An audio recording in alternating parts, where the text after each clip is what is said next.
Čačanski tim Angel Warriors prvi će gostovati popularnom timu američkog fudbala Royal Crowns na početku ove juniorske lige. To je klub od kojeg su seniori izgubili odlučujuću utakmicu, pa je ovo na neki način prilika da se juniori osvete.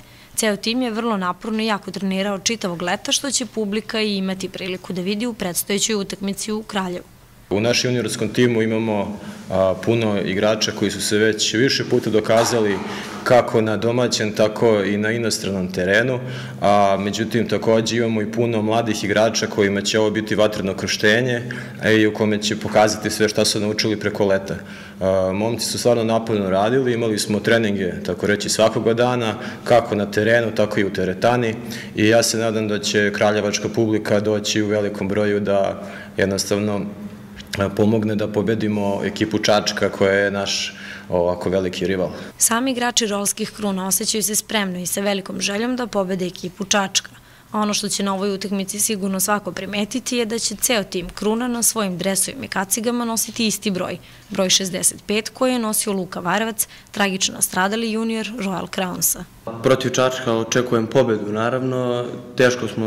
Teške treninge smo radili celo leto.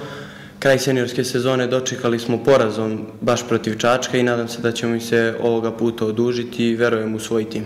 Ovu utakmicu posvetit ćemo našem drugu koji više nije sa nama, Luki Varevcu.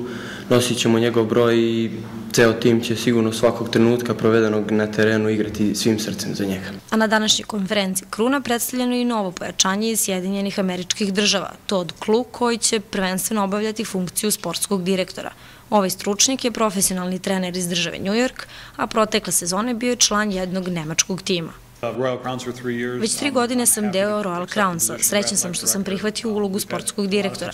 Imali smo dosta uspeha proteklih godina. Pomoći ću klubu na više načina i dovešćemo neke nove igrače iz Amerike. Klub je dosta napredovao, juniorski tim je, kako sam video, dobro trenirao i mislim da će imati dosta uspeha u sezoni koja sledi.